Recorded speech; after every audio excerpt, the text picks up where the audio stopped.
Boa noite, meus amados irmãos.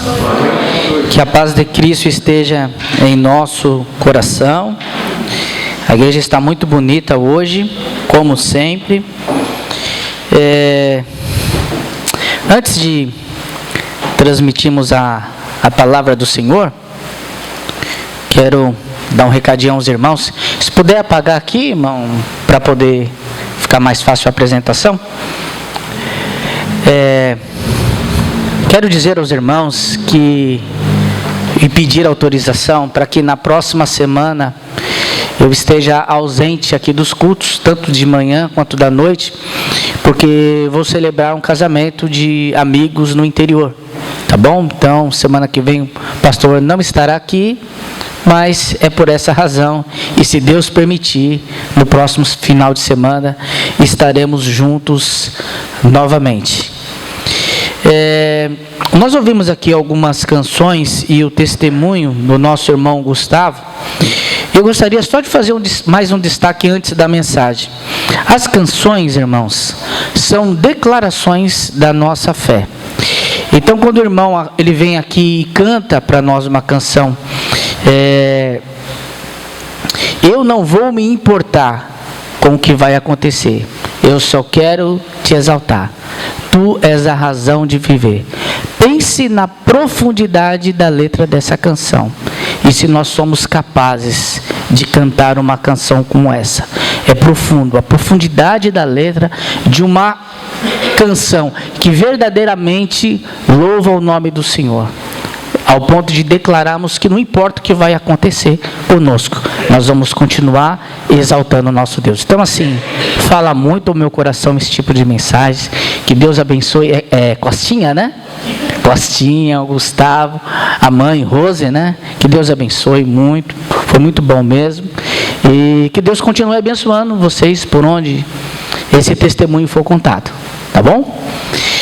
Irmãos, para hoje eu separei o tema que é devemos fazer o bem, baseado na carta do apóstolo Paulo aos Gálatas, capítulo 6, versículo de 7 a 9, que diz assim a palavra do Senhor: Não se engane, de Deus não se zomba, pois aquilo que a pessoa semear, isso também colherá. Quem semeia para a sua própria carne, da carne colherá corrupção. Mas quem semeia para o Espírito, do Espírito colherá vida eterna. E não nos cansemos de fazer o bem, porque no tempo certo faremos a colheita, se não desanimarmos. Vamos orar, irmãos? Amado Deus, nós estamos aqui reunidos há algum tempo, e o Senhor tem nos abençoado com as canções que foram aqui entoadas, com orações, com o momento de ofertório, e agora com a Tua palavra que foi lida, Senhor. Pedimos que o Senhor seja com cada um de nós, e que o Senhor fale aos nossos corações por meio da Tua mensagem, Senhor. É apenas isso que nós te pedimos, sabendo que o Senhor tem prazer de se relacionar conosco. É por isso que nós oramos, agradecidos no nome do Teu Filho Jesus. Amém.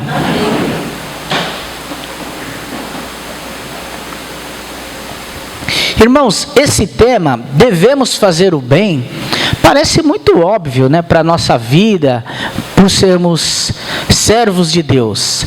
Mas ele apresenta questões, principalmente baseado nesse texto de Gálatas, que é importantíssimo nós aplicarmos para as nossas vidas.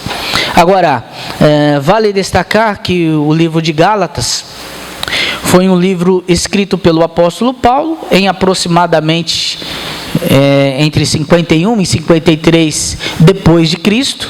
Esse é o principal ensinamento sobre o livro de Gálatas. Há alguns que defendem que o livro foi escrito um pouco antes, entre o ano 49 e o ano 50, e isso influencia diretamente para os destinatários. Porque alguns acreditam que essa carta aos Gálatas, né, que é um conjunto de cidades, dividido em duas partes. Existiam então os Gálatas do Sul e os Gálatas do Norte. Aqueles que acreditam que a carta foi direcionada às cidades do Sul, entende que o livro foi escrito entre 49 e 50. Mas a maioria dos eruditos, e por isso eu destaquei aqui na introdução, acreditam que foi escrito entre 51 e 53, ou seja, para os Gálatas do Norte e não do Sul. Eu não sei se eu falei o contrário, mas é Gálatas do Norte. De qualquer forma, o que importa sabermos também sobre isso é que essa carta, ainda hoje, por ser palavra de Deus, fala aos nossos corações. Então, existe sim a importância de entendermos quem é o destinatário principal, né, de primeiro momento, mas o importante mesmo é saber que, como é palavra de Deus, tem esse poder de falar aos nossos corações.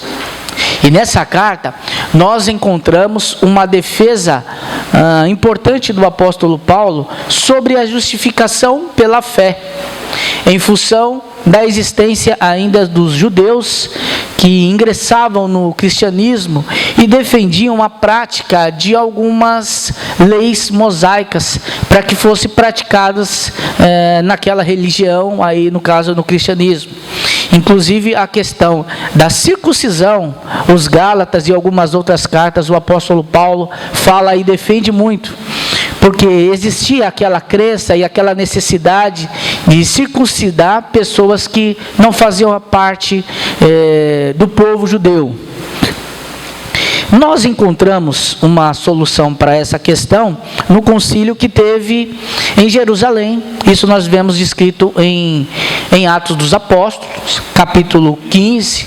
Eu coloquei isso que é aí de 1 a 5, mas o capítulo inteiro ele discorre sobre o assunto. Nós acreditamos que essa carta foi escrita antes desse concílio ter sido realizado, porque como a defesa do Paulo vai na mesma linha do que foi decidido naquele concílio, provavelmente, se ele já tivesse acontecido, Paulo deveria ou usaria como argumento para falar com os irmãos sobre a necessidade ou não de circuncidar as pessoas.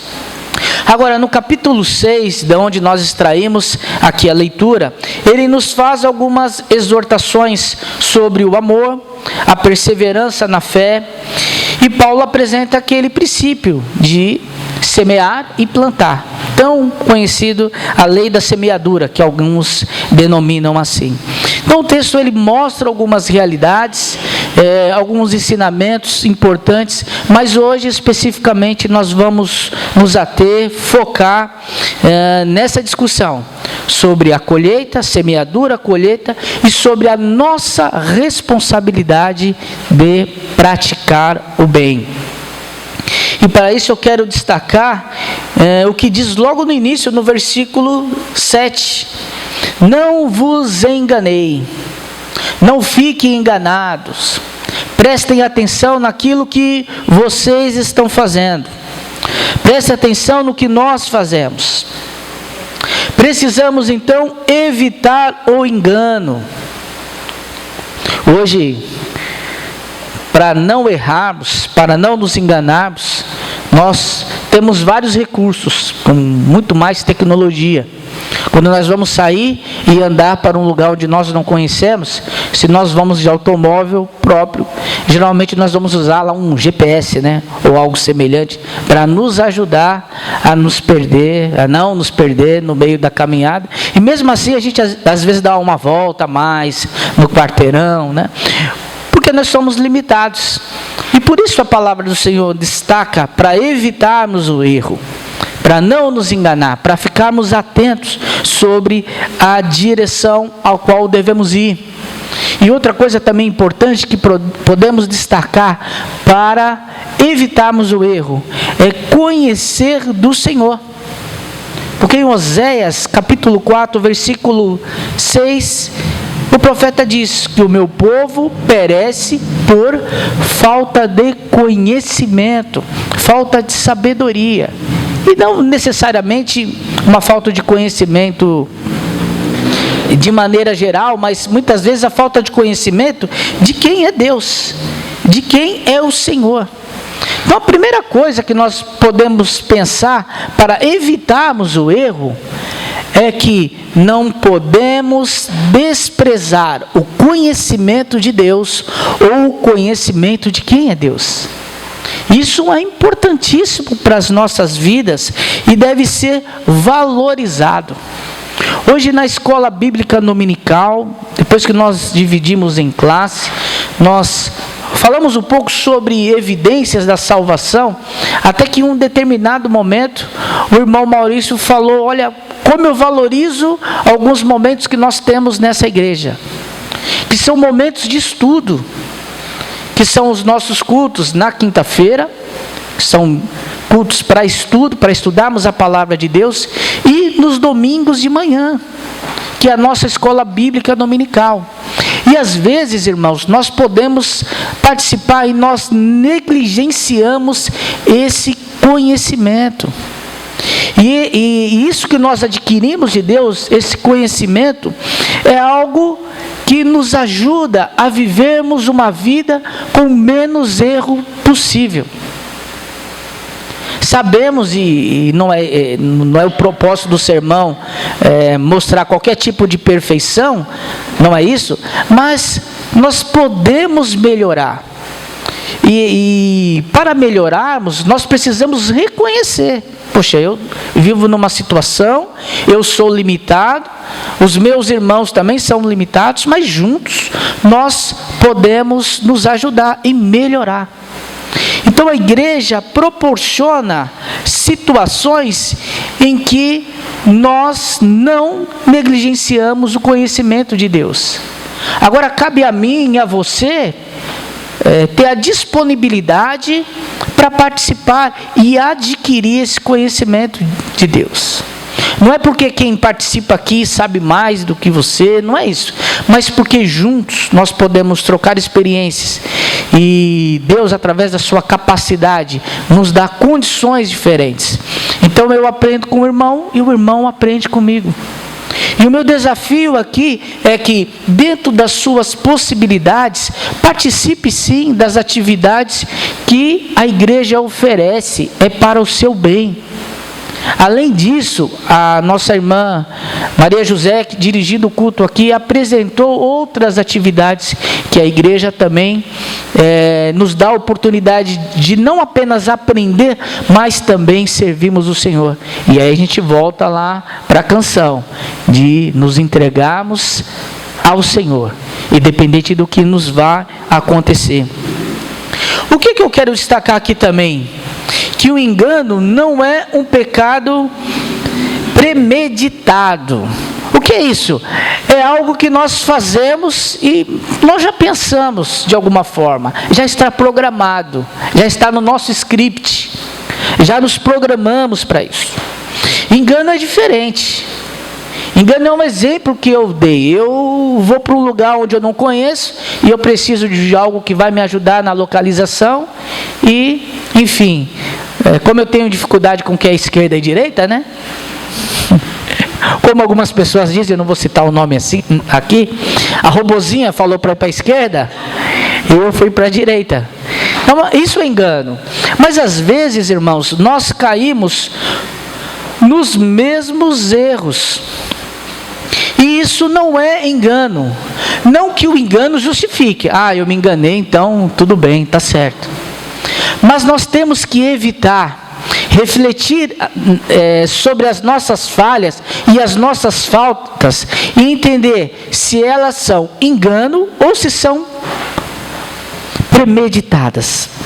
E se são premeditadas, irmãos, é um sinal que nós devemos evitar e parar com isso, para que as práticas para que de fato os nossos erros sejam erros que nós tenhamos condição de corrigi-los e tomar uma vida diferente ao lado de Deus. Para que o próximo dia, o amanhã, seja melhor. Sejamos um crente mais preparado amanhã do que somos hoje. Então essa falta de conhecimento, essa falta de preparo, muitas vezes precisa ser analisada com essa vertente, de entendermos se no nosso caso é algo premeditado ou se de fato nós nos enganamos. De qualquer forma se nós nos enganamos ou se foi algo premeditado, independente disso, irmãos, nós temos a oportunidade de estar diante de Deus, pedir perdão de todo o coração, porque assim o Senhor nos perdoa. O engano, ele não se justifica. Não se justifica porque, independente de ser engano, nós temos hoje à nossa disposição a revelação de Deus, que é algo também que nos ajuda a tomar decisões corretas, a fazermos a sua vontade, a vivermos uma vida com o propósito de fazer o bem. Que esse é o objetivo, é o ponto central do nosso sermão. Mas às vezes nós não conseguimos fazer o bem e às vezes nós erramos. Por quê? Por preguiça.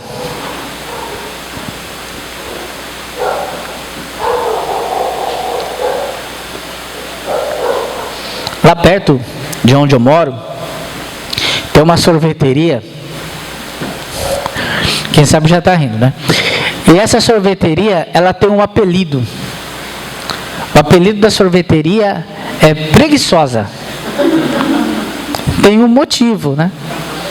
É porque um dia, a minha mãe, que 6, 7 horas da manhã, passou lá na frente da sorveteria, e um absurdo, uma sorveteria, sabe que geralmente vende aqueles sorvetes que é aquilo para pesar, não está aberto 7 horas da manhã.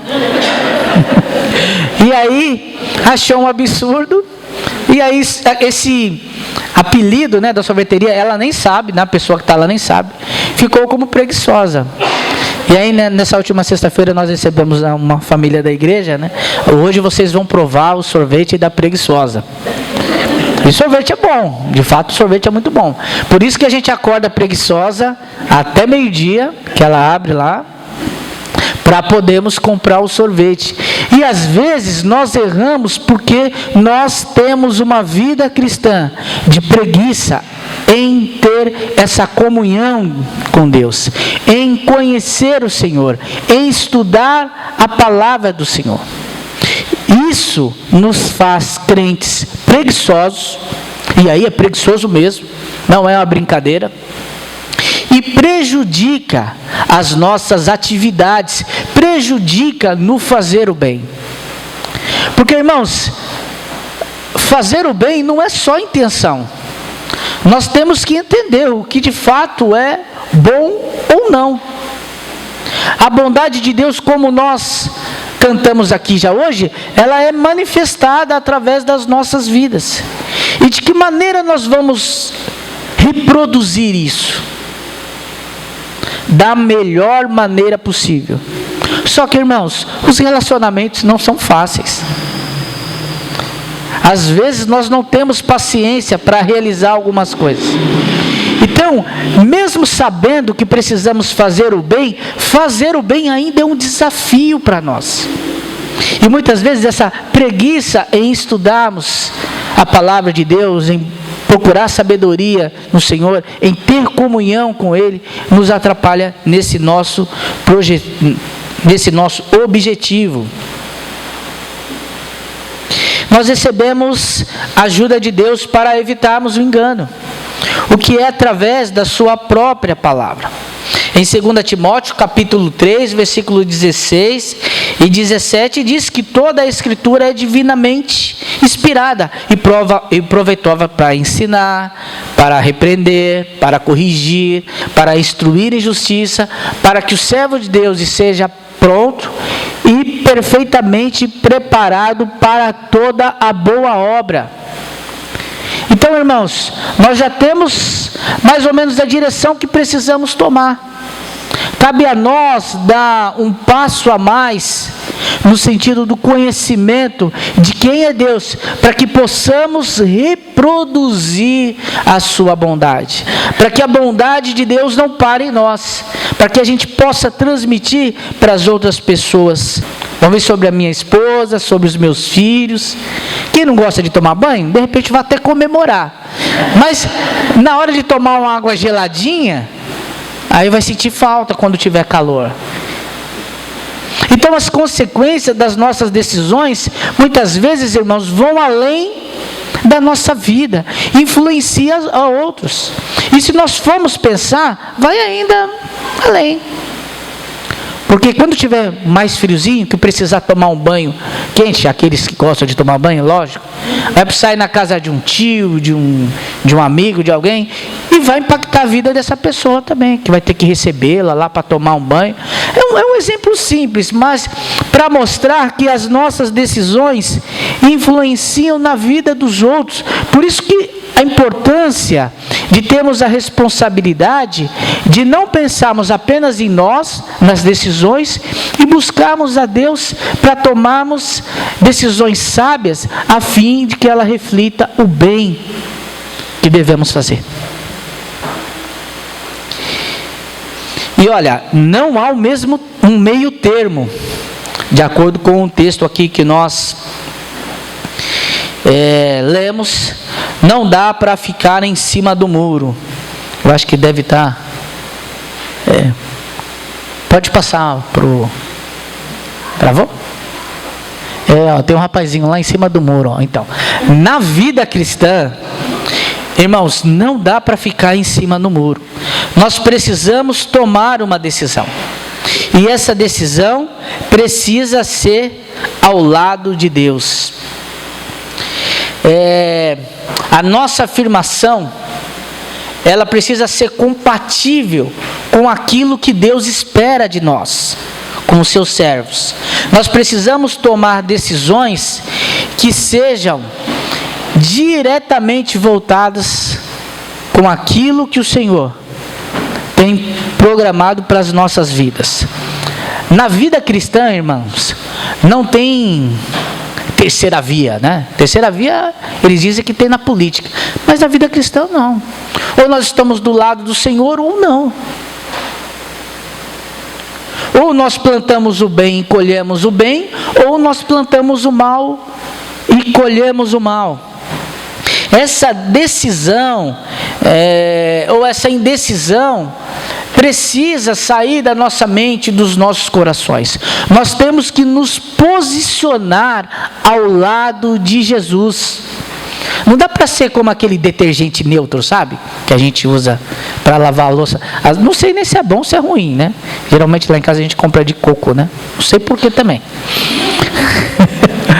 Mas cada um deve ter o seu propósito e o seu objetivo.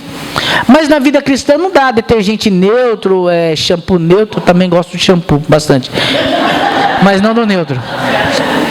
Então nós precisamos sempre nos posicionar e sempre nos posicionar ao lado do Senhor. A nossa vida precisa ser uma vida de total busca a Deus. Irmãos, viver em cima do mundo não impacta essa sociedade. Às vezes o politicamente correto, certinho, para nós não serve. Serve para ser amigo do mundo, mas amigo do mundo não resolve os problemas do mundo e não reflete a bondade de Deus. Às vezes a bondade de Deus, ela se manifesta por meio de desafios e de atitudes de fé que nós temos, que vão mostrar a esse mundo quem de fato nós somos. Por que isso, irmãos? Porque nós vivemos em uma luta entre a carne e o espírito. E no próprio livro de Gálatas nós vemos isso, só que no capítulo 5. As obras da carne e o fruto do espírito, um é incompatível com o outro. É por isso que eu afirmo que nós não devemos viver uma espiritualidade em cima do muro. Devemos reconhecer sim que existe um conflito em nós, claro, isso é verdade, E por isso nós precisamos nos esforçar para termos uma vida que agrade a Deus, uma vida que de fato manifeste o bem do Senhor. E o versículo 8, ele deixa isso bem claro. Se nós semearmos na carne, é na carne que vamos plantar. E no Espírito da mesma forma. Não dá para plantar laranja e colher amendoim. Eu nem sei como é que faz com amendoim, mas só para mostrar que é difícil. E também, não podemos servir a dois senhores.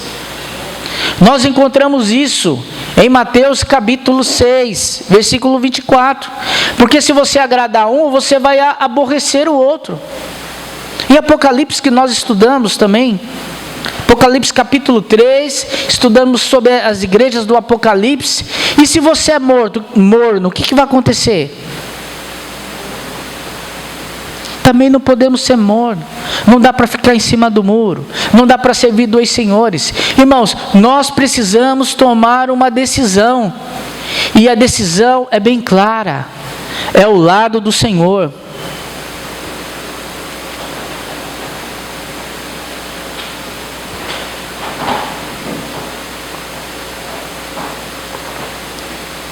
Precisamos ter um relacionamento legítimo com o Senhor.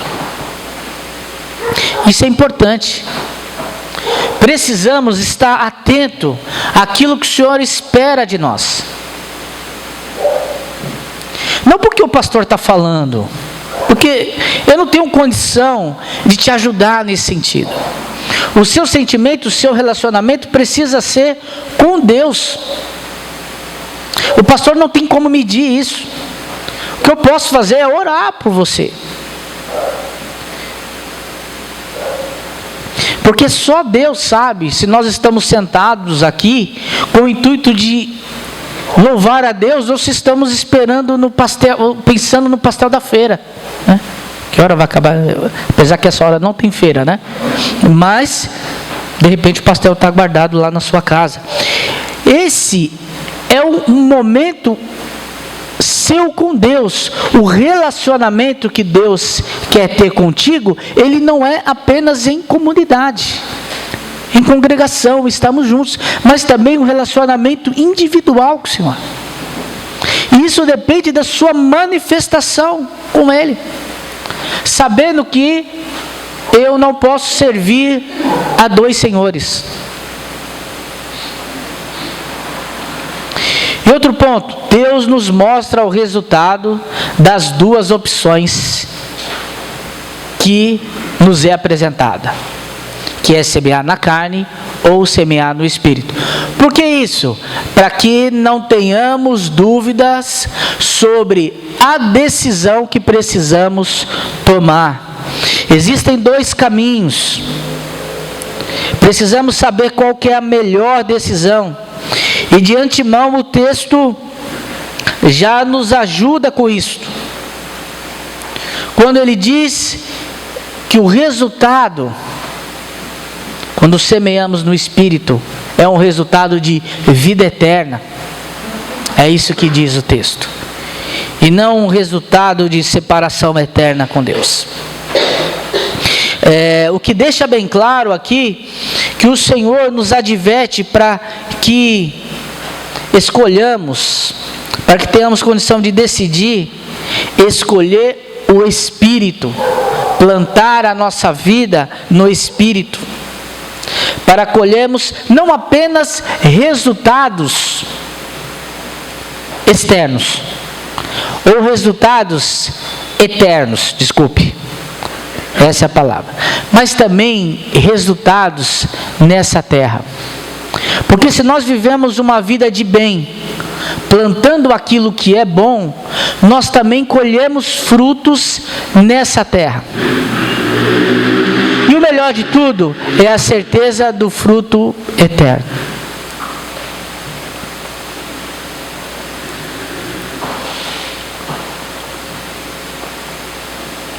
Porque quem escolhe errado, semeia errado, acaba colhendo frutos indesejáveis.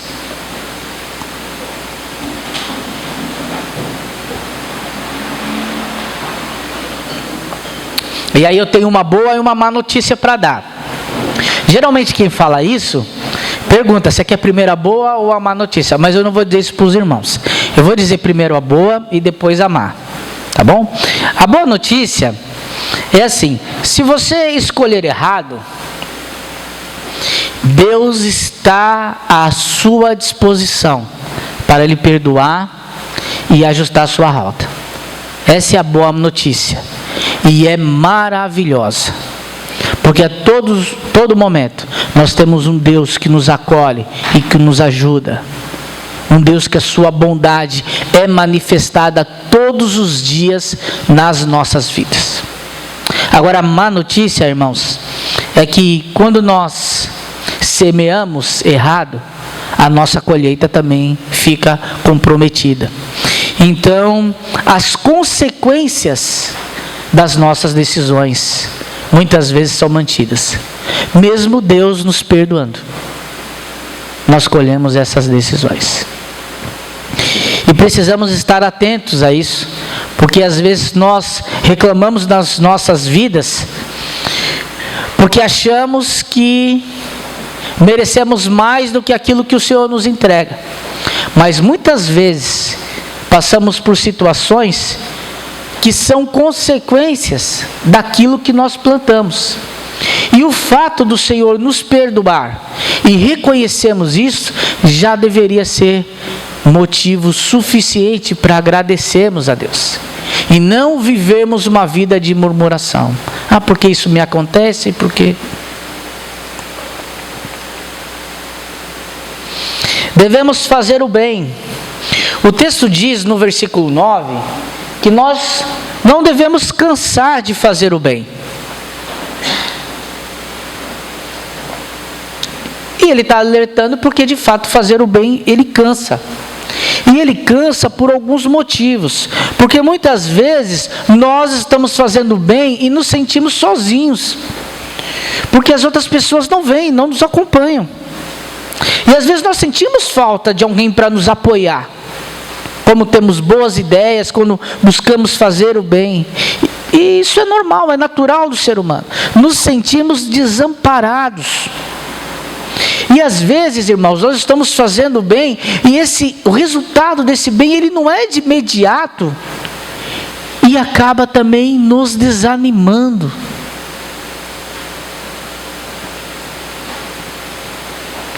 E isso nos faz muitas vezes desfalecer. E temos dúvidas se de fato o Senhor nos chamou para fazermos o bem. Mas não podemos desanimar, irmãos. Nós temos que, para continuar fazendo o bem, entender que nós precisamos ter uma estratégia, que é ter foco, ter a motivação correta para fazer o bem. E sabemos que muitas vezes nós nos sentiremos cansados, porque esquecemos de focar na estratégia, de fazer o bem, independente do reconhecimento das outras pessoas, independente se vamos receber algum elogio ou não. Continue fazendo o bem, porque não são para os outros que nós estamos fazendo. Nós vamos nos deparar com pessoas ingratas, pessoas que não reconhecem aquilo que nós fazemos, que acham que muitas vezes o que nós estamos fazendo é obrigação, e não é. Mas nós temos que entender que muitas vezes o que foca, o que vale, é o que nós estamos fazendo ao Senhor. Não esperar elogios, elogio gospel, nossa, como você prega bem, como você canta bonito. Muitas vezes, irmãos, nós só veremos os frutos do bem que nós fazemos na eternidade. Lá nós temos certeza que vamos colher o bem que nós plantamos. Temos que entender que a missão, a motivação correta deve nos ajudar nessa caminhada e no propósito de fazermos o bem. E para isso, irmãos, como conclusão, pensando em todas essas coisas, nós devemos fazer o bem sem qualquer julgamento de merecimento do outro. Esse aqui merece que eu faça o bem, então para isso eu vou fazer, para o outro não vou fazer nada. Ou vou fazer o mal. Nem esperar o retorno ou gratidão. Porque nós devemos fazer o bem, porque nós servimos ao Senhor. E se nós não temos o hábito de fazer o bem, ou somos seletivos na hora de fazer o bem, eu vou fazer bem para a Rose porque eu gosto da Rose, mas eu não gosto do Lucas, então para o Lucas eu não vou fazer. Se nós temos ainda esse hábito de selecionar a quem fazer o bem, nós devemos entender que fazer o bem não é bom apenas para o outro, mas é bom para nós mesmos. Porque o que nós plantamos, ele não é proporcional ao que colhemos. E aí eu coloquei aqui que quando nós plantamos um grão de milho, nem sei se é possível plantar um grão de milho, mas dá para entender. A colheita é de muitas espigas. Então, quando nós fazemos o bem, o resultado desse bem que é feito, ele é maior. As proporções são maiores. Como nós plantamos o bem, nós vamos colher muito mais. Nós vamos colher em abundância. Vai ser uma colheita inesperada, acima daquilo que imaginamos. Isso reflete na nossa vida, não apenas em trazer satisfação, mas assim, por fazermos a palavra de Deus. Nós devemos o quê? Tratar então as pessoas como gostaríamos de ser tratados. Nós devemos respeitar os nossos irmãos como gostaríamos de ser respeitados. E muitas vezes isso é difícil porque nós não vemos o retorno. Mas acima de tudo, nós devemos amar, não como nós gostaríamos de ser amados, mas buscar o máximo do amor.